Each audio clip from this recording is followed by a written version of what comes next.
Saludos, sean todos bienvenidos a el último día de la semana de inducción de la Alcaldía Municipal de Sasaipa. El día de hoy hablaremos sobre el sistema de seguridad y salud en el trabajo a cargo de talento humano. Iniciemos. ¿Qué es el sistema de gestión de seguridad y salud en el trabajo? Primero que todo, estamos reglamentados sobre la ISO 45001 del 2018, que nos dice que es un conjunto de elementos interrelacionados o interactivos que tienen el objetivo de establecer una política con los objetivos de seguridad y salud en el trabajo, utilizando mecanismos y acciones necesarias para alcanzar dichos objetivos.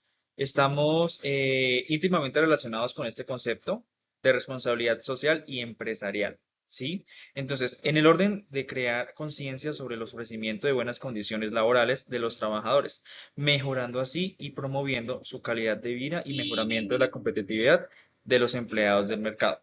Iniciamos sobre un líder que implementa los elementos. Seguimos a la participación de los trabajadores y los contratistas, es decir, tanto el líder como el trabajador realizan un conjunto de labores con las cuales se pueda cumplir con estas obligaciones que estamos nosotros estandarizados por diferentes entidades. Por ejemplo, entonces nosotros estamos estandarizados por nuestra ARL, que todos los trabajadores tenemos, que es positiva. ¿Listo? Luego de esto, garantizando las aplicaciones de las medidas de seguridad y salud en el trabajo. Es decir, si a mí el jefe o su jefe le dice, le recomiendo los guantes, utilicemos estos mecanismos de protección, no lo hacen, digamos que porque ellos quieren, es porque a nosotros nos obligan y estamos obligados netamente a realizar ese tipo de recomendaciones para ¿qué? Para brindar una mejor calidad de vida de todos nuestros trabajadores. Aquí tenemos los tipos de riesgo, entonces dentro de la entidad tenemos 5 tipos de riesgos en los cuales están clasificados de la siguiente manera. Entonces tenemos el riesgo clase 1, el riesgo clase 2, el riesgo clase 3, el riesgo clase 4 y el riesgo clase 5. ¿Sí? Es decir, entonces en la clase 1 tenemos los riesgos mínimos que corresponden al 0.522% de sus funciones laboradas a diario. ¿Sí? Tenemos la clase tipo 2, que son los riesgos bajos, que es del 1.044%. Tenemos el riesgo clase 3, que es el riesgo medio. Entonces ya tenemos un riesgo de 2.436%.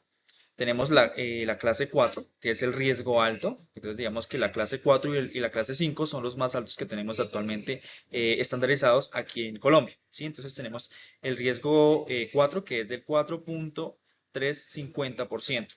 Y el riesgo 5, que es el riesgo máximo, que en todas las entidades, bueno, en algunas entidades se maneja, que es del 6.960%. ¿Sí? Bueno, entonces aquí encontramos los tipos de riesgos, pero los tenemos como una clasificación. ¿Sí? Entonces iniciamos con el riesgo 1, que es el riesgo mínimo. Aquí se encuentran la mayor parte de las actividades comerciales y financieras, como los trabajos de oficina y centros educativos. Seguimos con el riesgo clase 2, que son algunos procesos de manufactureros, la fabricación de tapetes, almacenes por departamentos, algunas labores agrícolas. El riesgo tipo 3 es el tipo de procesos manufactureros como la fabricación de agujas, alcoholes, alimentos, automotores y artículos de cuero. ¿Sí? Entonces tenemos el riesgo número 4, que son los procesos que manejan vidrios, procesos de carbonización, procesos de transporte, ya sea aéreo, terrestre. ¿Sí?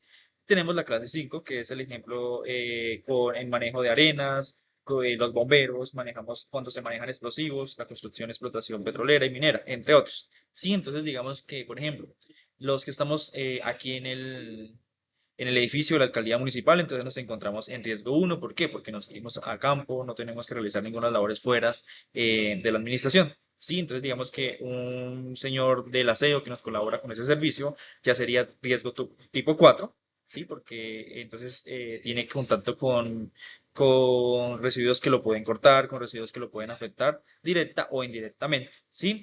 Y el riesgo 5, entonces podríamos poner a los señores de servicios públicos, en los cuales entonces el que maneja la volqueta, el que maneja la maquinaria amarilla y demás.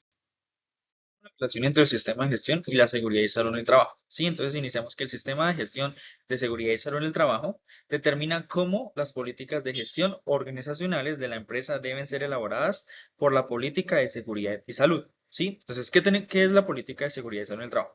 Según el decreto 1443 del 2014, la política de seguridad y salud en el trabajo es el compromiso de la alta dirección de una organización con la seguridad y salud en el trabajo, representadas principalmente por su alcalde, ¿sí? Toda organización debe contar con las políticas de seguridad y salud en el trabajo y esta debe cumplir con el sistema de gestión, ¿sí?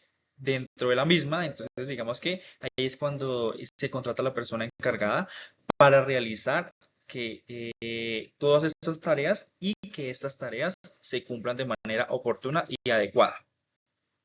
La política de seguridad y salud en el trabajo son los siguientes. El primero es evidenciar el compromiso de las directivas, ¿sí? Entonces, con sus empleados en relación con la proporción adecuada en condiciones de trabajo. El segundo es proteger la integridad de los trabajadores, mejorando continuamente las condiciones de seguridad y salud en el trabajo.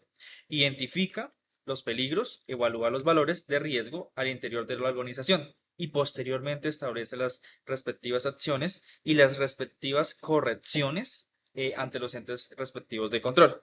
Y por último, el cumplimiento de la normativa vigente relacionada con los riesgos laborales. Sí, entonces digamos que dentro de la administración es necesario, como les decía anteriormente, que la persona encargada que tenga licencia para establecer este tipo de normas y que estas normas se cumplan. Entonces digamos que ahí es cuando entran a jugar los factores de riesgos y las recomendaciones para evitar que esos factores de riesgo lleguen a lacerar a una persona, lleguen a generar algún daño ya sea a corto o a largo plazo. Encontramos la matriz de requisitos legales aplicables al sistema de gestión de seguridad y salud en el trabajo. ¿Sí? Entonces, aquí encontramos las diferentes normativas. Iniciamos con la Constitución Política, que es de los derechos a los trabajadores y la protección. Tenemos la Ley 100 de 1993, que nos dicta sobre el sistema de seguridad social y se dictan otras disposiciones. La resolución del 2013, que es la conformación del comité paritario y la salud ocupacional, conforme al Comité de Convivencia Laboral. Tenemos el decreto 1295 de 1994, tenemos la ley 1562 del 2012, por la cual se modifica el sistema de riesgos laborales y se dictan otras disposiciones en la materia de salud ocupacional. Sí, entonces digamos que ahí ya cuando comenzamos a vivir esa transición de las nuevas normativas y las nuevas necesidades para implementar nuevos avances en el sistema de seguridad y salud en el trabajo. Sí, el decreto 1072 del 2015, que por el cual se expide el decreto de reglamento en el sector de trabajo de cada una de las entidades territoriales del país. Tenemos la ISO 45001 del 2018, que fue la que hablamos anteriormente, sobre las normas técnicas del sistema de gestión de seguridad y salud en el trabajo. Y por último tenemos la resolución 0312 de 2019, que por la cual se definen los estándares mínimos de seguridad y salud en el trabajo para todos los empleados y los contratantes. Como podemos observar, entonces digamos que estamos estandarizados por condiciones básicas y mínimas, todo con el fin de brindar buenos hábitos dentro de los empleados y hacer que estos hábitos dentro de los organismos que se encuentran de control sigan estos lineamientos mínimos y bases que tenemos dentro de la matriz de requisitos legales.